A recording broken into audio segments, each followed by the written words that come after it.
Semana passada, irmãos, nós introduzimos ao nosso estudo, ou melhor, nós começamos a estudar de fato os nossos padrões doutrinários. Depois de 3 estudos relacionados aos padrões doutrinários de Westminster, né, tratando ali sobre a história, uma breve história da Assembleia de Westminster, tratando sobre a base bíblica para padrões confessionais e também sobre a finalidade, necessidade e importância dos padrões confessionais, nós começamos a estudar as perguntas introdutórias ao próprio Catecismo Maior de Westminster. Né? São perguntas fundamentais para, então, o estudo de todo o padrão confessional.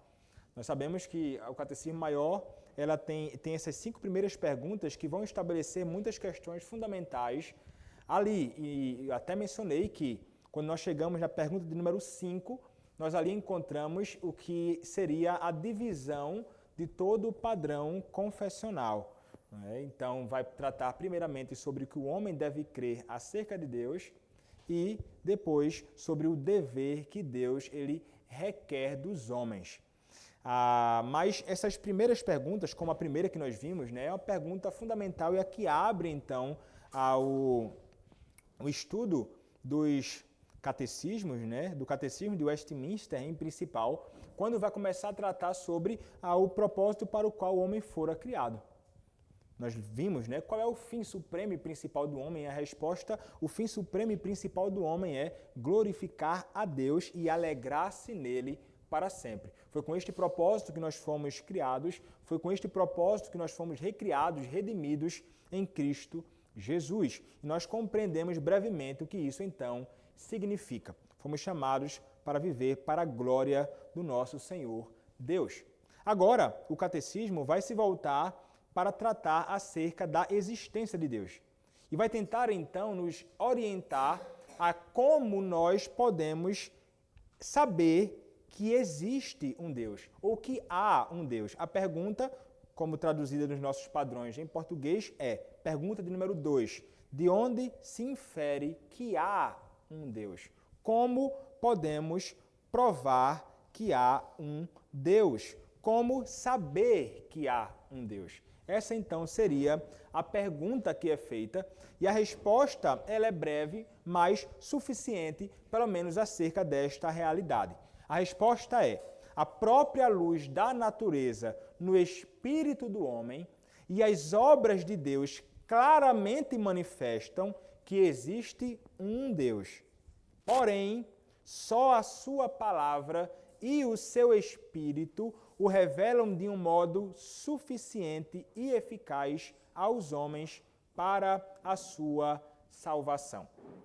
Então, nós temos aqui o que nós, na teologia sistemática em geral, chamaremos de revelação geral e revelação especial de Deus. Quando ele fala que a própria luz da natureza no espírito do homem e as obras de Deus claramente manifestam a que existe um Deus, ele está falando sobre a revelação geral de Deus. E quando ele continua, porém, só a sua palavra e o Espírito o revelam de um modo suficiente e eficaz aos homens para a sua salvação, está tratando sobre a revelação especial de Deus. E é justamente sobre isto que nós tentaremos pensar brevemente aqui neste momento.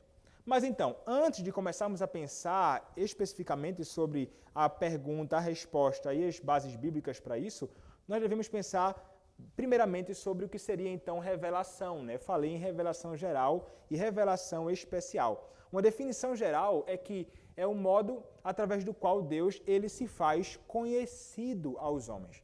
Então é um ato que parte de Deus. Ele deseja que os homens possam conhecê-lo. Então é uma ação do próprio Deus a fim de que os homens possam saber que Deus existe e possam então também conhecê-lo.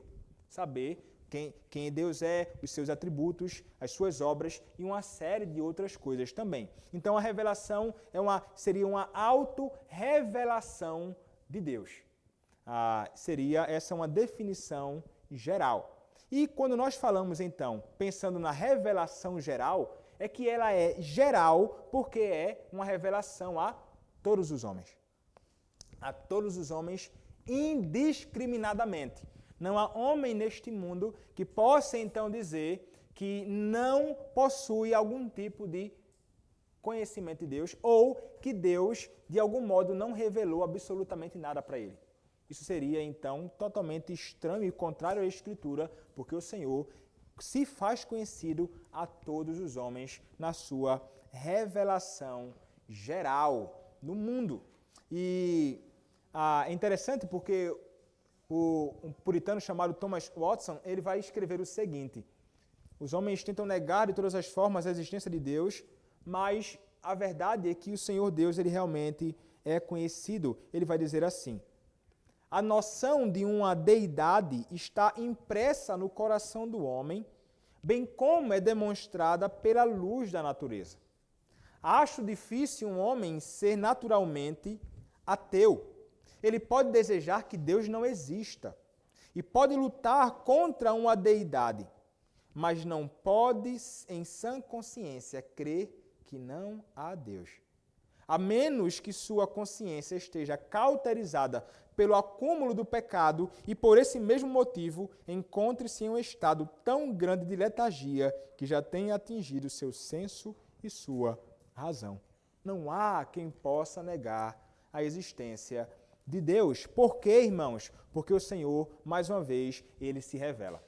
A resposta, então, do nosso padrão doutrinário é a própria luz da natureza no espírito do homem. Aqui, tratando primeiramente sobre a revelação geral. E o que é que o padrão confessional quer falar com isso, né? A própria luz da natureza no espírito do homem. Com essas palavras, irmãos, o padrão doutrinário está falando acerca da revelação natural de Deus no coração do homem. É sobre isto, então, que esta parte do catecismo está falando. A luz da natureza no espírito do homem trata e fala sobre a revelação natural de Deus no coração do homem. Deus se faz conhecido ali, e isso a todos, tanto os gentios como os judeus, a todos os homens sem qualquer tipo de exceção. E a Escritura realmente fala acerca dessa realidade. Se você olhar o que diz a Escritura, em Romanos capítulo 2, versos 14 a 16, o apóstolo Paulo vai deixar isto muito claro para nós, e esta é uma referência que nós encontramos também no nosso padrão. Romanos capítulo 2, versos 14 a 16, diz assim: quando, pois, os gentios que não têm lei procedem por natureza de conformidade com a lei, não tendo lei, servem eles de lei para si mesmos. Estes mostram a norma da lei gravada no seu coração, testemunhando-lhes também a consciência e os seus pensamentos, mutuamente acusando-se ou defendendo-se. No dia em que Deus, por meio de Cristo Jesus, julgar os segredos dos homens de conformidade com o meu Evangelho. Então, este é um texto que vai tratar acerca dessa realidade. O homem, ele tem no seu próprio coração a lei do Senhor Deus gravada. Um comentarista tratando sobre esse texto vai dizer assim: ainda quando o gentio não tenha a lei como originalmente escrita nas tábuas de pedra, como em Êxodo 24, verso 12, Deus escreveu em seu coração para este modo de expressão. A gente pode ver Jeremias 31, 33, 2 Coríntios 3, verso 3. Qual era a obra requerida pela lei? Ele o equipou com a noção do certo e do errado. Ele não permitiu que mesmo o gentio ficasse totalmente sem o testemunho acerca de Deus. Isso vale para o fato de que os gentios são lei para si mesmos, por natureza, ou seja, sem a inclinação ou orientação vinda de algum código escrito, portanto, no sentido espontâneo. Um gentio, às vezes, faz certas coisas requeridas pela lei de Deus. Por exemplo, ele é bondoso para com sua esposa e filhos, tem um coração voltado para os pobres, promove a honestidade no governo, revela coragem na luta contra o crime, etc. Homens ímpios. Mas a lei de Deus foi gravada no seu próprio coração. Ele tem algum tipo de conhecimento acerca de Deus. Então, a lei de Deus revela no coração do homem não somente a vontade de Deus, mas também a realidade de que há um Senhor Deus no mundo. Calvino, comentando sobre isso, ele vai dizer, o termo corações não deve ser considerado como a sede das afeições, mas simplesmente como se referindo ao entendimento. Como em Deuteronômio, capítulo 29, verso 4. Porém, o Senhor não vos deu coração para entender. E Lucas, capítulo 24, verso 25. Ó nécios e tardos de coração, para crer, entender tudo o que os profetas disseram. Então, a nossa própria consciência revela isso. Não tem como o homem fugir desta realidade. O próprio Thomas Watson, mais uma vez falando, ele vai dizer assim, a consciência é a prova da deidade. Ela é uma representante e uma delegada de Deus.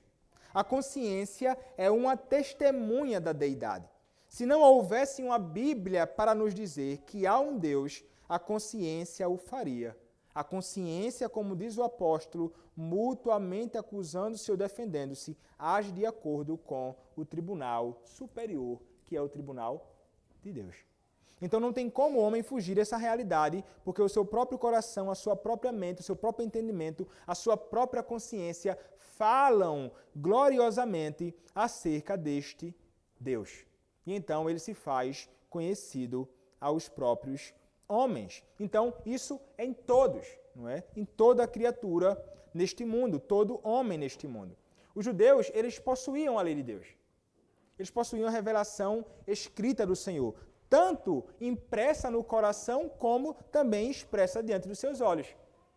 Mas a lei de Deus no coração do homem o faz, então, saber que, ainda que ele não tenha a lei nas suas mãos, você pode pensar num índio no meio do mato aí que nunca teve acesso a qualquer tipo de palavra escrita de Deus.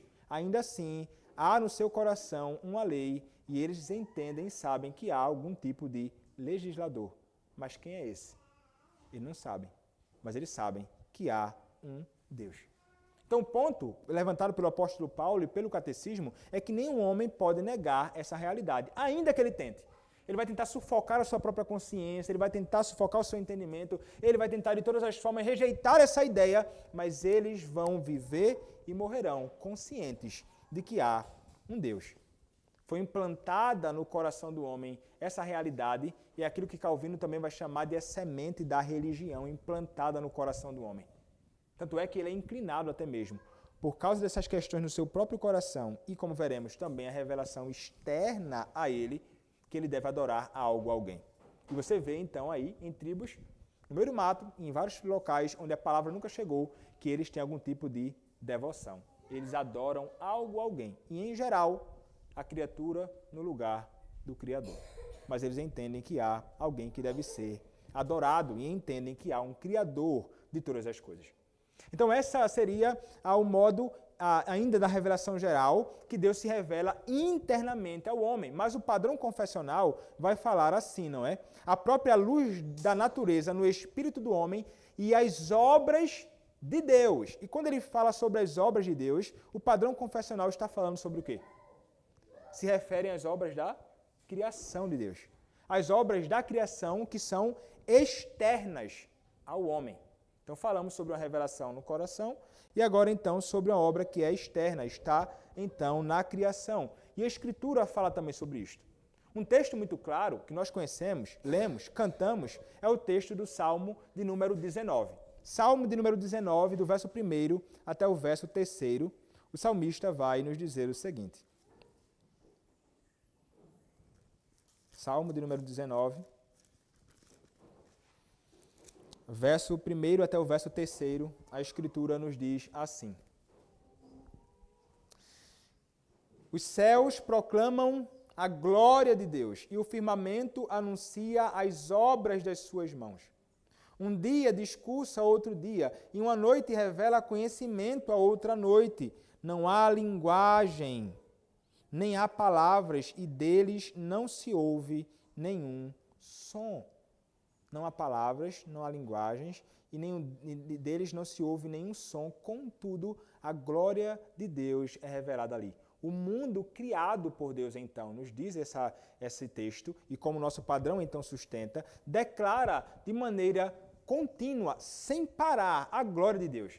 É um testemunho que vem dia após dia, é um testemunho que vem noite após noite acerca da majestade do Senhor, estampada então na criação de todas as coisas. Então em todo mundo isso acontece. Não há quem possa estar isolado dessa realidade. Não há lugar onde os homens habitem neste mundo que não exista céu.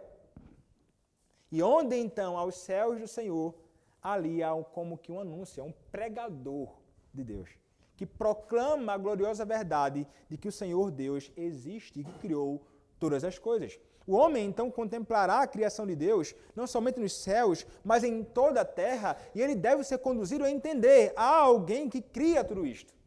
Ninguém jamais olha para um prédio, como alguém disse, não sei se foi Thomas Watson ou outro, e pensa assim, que ninguém nunca criou. Ele olha para um prédio construído e alto e pensa, puxa vida, alguém deve ter feito isso aqui, certamente alguém deve ter construído. Da mesma forma, na criação de Deus, de coisas muito mais belas, muito maiores, muito mais grandiosas e gloriosas do que um simples prédio que um homem faz.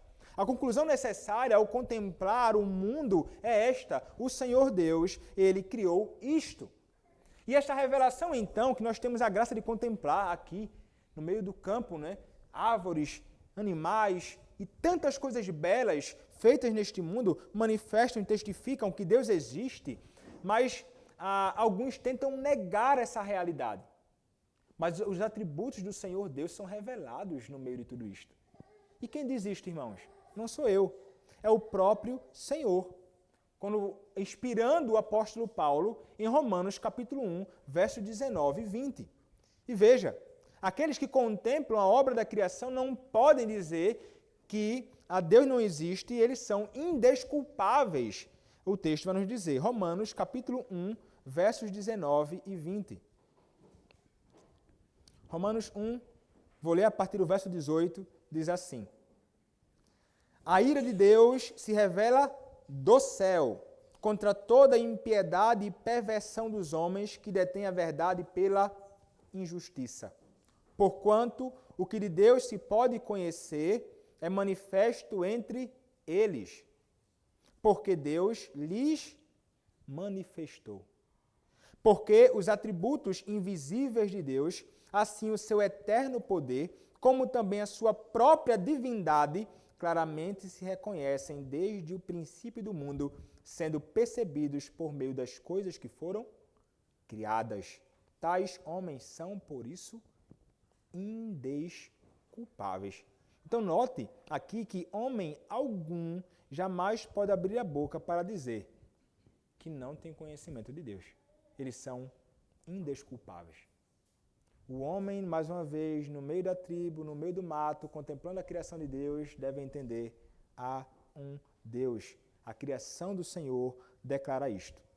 Então, como vai dizer um comentarista, no presente contexto não são, pelo menos não primariamente, os poderosos feitos de Deus que estão sendo contemplados. A referência é antes às obras da criação, às obras de Deus que, por longo tempo, de fato sempre, desde a criação do universo, têm sido visíveis aos homens e têm exercido sua indelével impressão em sua mente. E é isso então que eles percebem ali quando contemplam esta bendita criação de Deus. A Confissão Belga, inclusive, no artigo 1º, comentando Romanos 1:20, diz assim: fala sobre a criação, preservação e governo do universo, o qual está diante de nossos olhos, como um livro extremamente gracioso. Nele, todas as criaturas, grandes e pequenas, são como tantos caracteres que nos levam a ver claramente as coisas invisíveis de Deus, até mesmo seu eterno poder e divindade. Como diz o apóstolo, todas essas coisas são suficientes para convencer os homens e deixá-los sem justificativa. Então note que a revelação geral de Deus é algo que é realmente importante para revelar então o Senhor. Os homens, eles não agiram por sua iniciativa para ter esse conhecimento de Deus no coração nem na criação. Mas Deus, como falamos, que se faz conhecido externamente. É a sua própria auto-revelação. E isso, repito, faz o homem, então, indesculpável. porque ela, a criação e a lei de Deus no coração do homem claramente manifestam que existe um Deus. Diz então o restante do catecismo nessa primeira parte. Né? Revela que foi o Deus que criou o homem em todas as coisas, inclusive que o próprio homem depende dele, como nós encontramos em Atos capítulo 17, verso de número 28. Atos capítulo de número 17, verso de número 28, diz assim. Eu vou ler a partir do verso 24. O Deus que fez o mundo e tudo o que nele existe, sendo ele Senhor do céu e da terra, não habita em santuários feitos por mãos humanas. Nem é servido por mãos humanas como se de alguma coisa precisasse, pois ele mesmo é quem a todos dá vida, respiração e tudo mais. De um só fez toda a raça humana para habitar sobre toda a face da terra, havendo fixado os tempos previamente estabelecidos e os limites da sua habitação, para buscarem a Deus, se porventura tateando o possam achar, bem que não está longe de cada um de nós, pois nele vivemos e nos movemos e existimos, como alguns dos vossos poetas têm dito, porque dele somos geração. Deus é, portanto, evidenciado em toda a criação. Até aqui, então, nós falamos acerca dessa realidade da revelação geral de Deus, que é para todos os homens. Agora nós vamos pensar brevemente a segunda parte, que trata sobre a revelação especial de Deus. A revelação especial do Senhor. E o padrão nos diz: só a sua palavra e o seu Espírito o revelam, está falando sobre Deus, de um modo suficiente e eficaz aos homens para sua salvação. O texto de Isaías, capítulo 59, verso 21, é um texto que vai falar que o Espírito de Deus e a palavra foram dadas ao povo do pacto como o meio através do qual o Senhor Deus é conhecido. É o Espírito de Deus que é dado, unido então à sua palavra, que fazem com que este Deus, o Senhor, ele possa ser conhecido. Mas um outro texto que fala também apontando para a suficiência da palavra e também revelando que a revelação geral não é suficiente para revelar Deus de um modo pleno e também não é suficiente para revelar um Salvador, é o texto de Paulo em 1 aos Coríntios, capítulo 2, do verso 9 ao verso de número 10. A revelação geral não é suficiente como é a palavra, que é a revelação especial de Deus. A Escritura nos diz assim em 1 Coríntios capítulo 2, versos 9 a 10.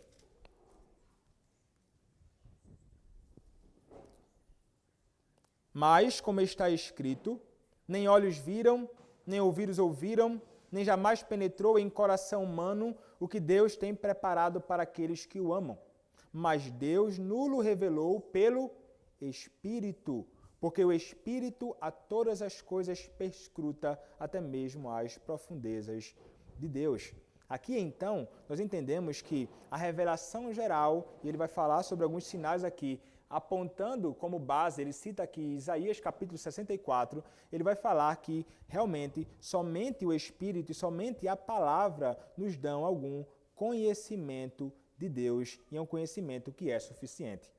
O comentarista, tratando sobre esse texto, ele vai dizer o seguinte: ao mencionar os órgãos físicos, a saber, olhos, ouvidos, coração, mente, Paulo enfatiza o processo da percepção, análise e assimilação dos fatos.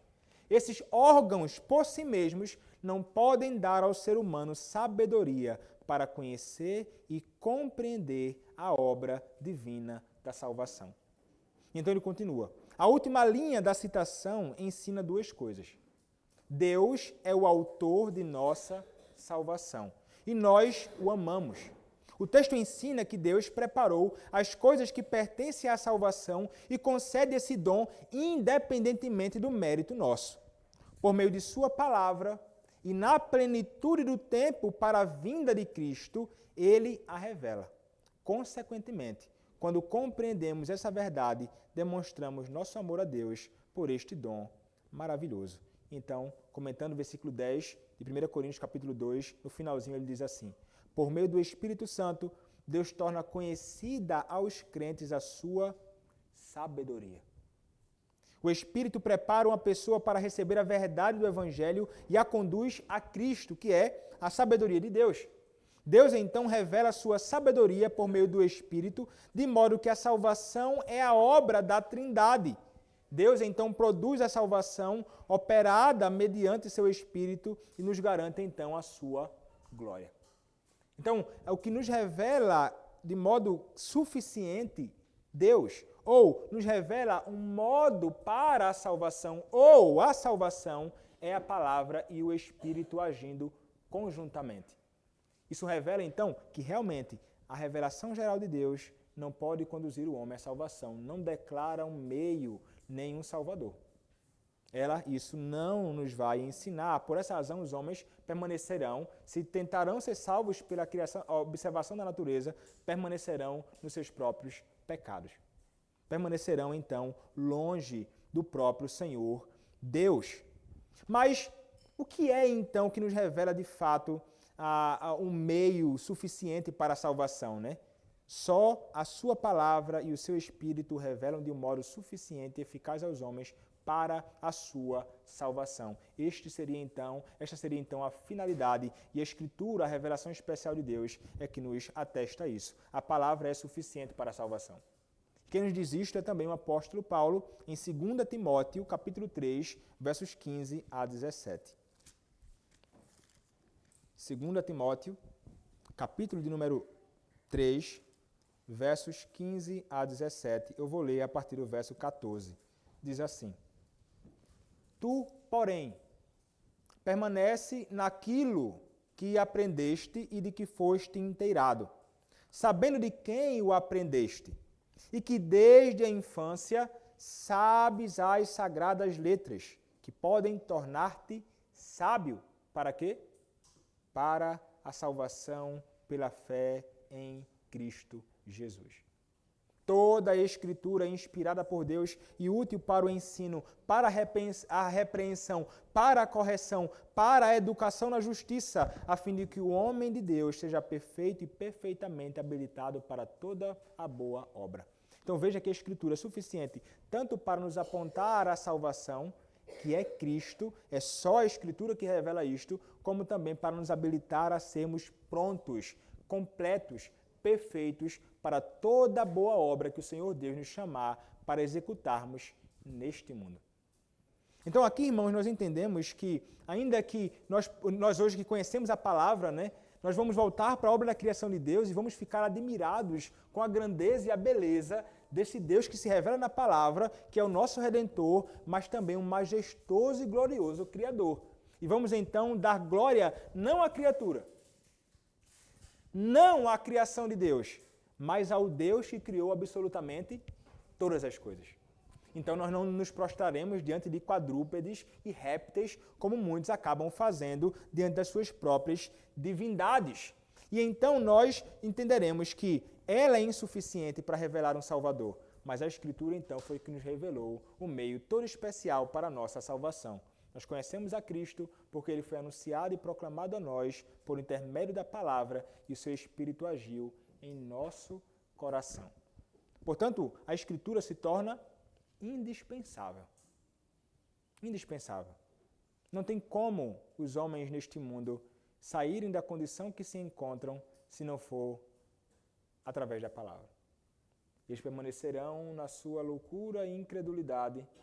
Então nós temos que lançar longe toda a ideia de muitas falsas religiões por aí, de que vão imaginar que eles poderão um dia se encontrar com Deus simplesmente por se envolver com as coisas criadas por Deus, a parte da revelação do Senhor. Daí a necessidade, irmãos, da exposição da Bíblia, da explicação da Bíblia, da tradução da Bíblia, para que os homens possam ter nas suas mãos e possam conhecer a Deus, como muitos se desdobram aí para fazer, não é? Indo para nações, lugares que não têm a Escritura e não têm a língua. Às vezes o cara tem que fazer um dialeto e então traduzir a Bíblia para isso, então, e para que as pessoas possam então conhecer a verdade de Deus como revelado na sua própria palavra. Então, a palavra, nós devemos nos apegar a ela com muita seriedade nisto. Se nós realmente aspiramos e desejamos a salvação dos homens neste mundo, nós iremos então nos apegar a esta verdade de Deus e iremos dar graças a Deus também por essa palavra. Por ela, em Cristo, nós fomos alcançados e salvos. Mas então, concluindo, irmãos, quais são então as principais diferenças entre as duas formas de revelação? E então, Gerhardus Voss, ele vai comentar dizendo o seguinte: quais são as principais diferenças entre a revelação natural de Deus, que é a revelação geral, e a sua revelação na forma da Escritura? E ele diz assim: a primeira, que seria então a revelação geral, a primeira é dada sem exceção a todos os homens. A última, que é a revelação especial, limita-se àqueles a quem a Bíblia alcança. Por isso que eu falei agora, os homens precisam da Escritura. A última vai se limitar àqueles a quem ela alcança, não somente quando alcançam ela ao poder ler, mas quando escutam essa palavra ser lida, explicada, proclamada. A primeira, revelação geral, é suficiente para deixar os homens inexcusáveis, indesculpáveis. A última, que é a revelação especial, é suficiente para a salvação. Terceiro, a revelação de Deus na forma da Escritura Sagrada é mais clara e mais definida do que a sua revelação natural. É obscura e não revela com clareza o Redentor, nem o Deus com toda clareza, nem a forma que esse Deus deve ser adorado, servido, não revela absolutamente nada neste sentido. E quarto, a revelação de Deus na forma da Escritura comunica verdades sobre Deus e sobre sua vontade que estão além das que podem ser conhecidas por sua revelação natural ou sua revelação geral. Se você quer conhecer a Deus, se você quer saber como viver para Ele, debruce-se na Escritura Sagrada e comunique esta mesma verdade aos homens neste mundo. Todos os homens precisam da revelação especial de Deus para que possam conhecê-lo e possam servi-lo devidamente, como Deus requer na sua própria palavra. Então aqui nós concluímos a segunda pergunta do Catecismo Maior de Westminster, tratando sobre como sabemos que há um Deus. Se Deus permitir, no próximo domingo nós seguiremos em frente estudando mais a próxima pergunta do Catecismo Maior, que vai tratar sobre o que é a Palavra de Deus. Bom, algum irmão tem alguma pergunta ou algo a acrescentar? Fique à vontade.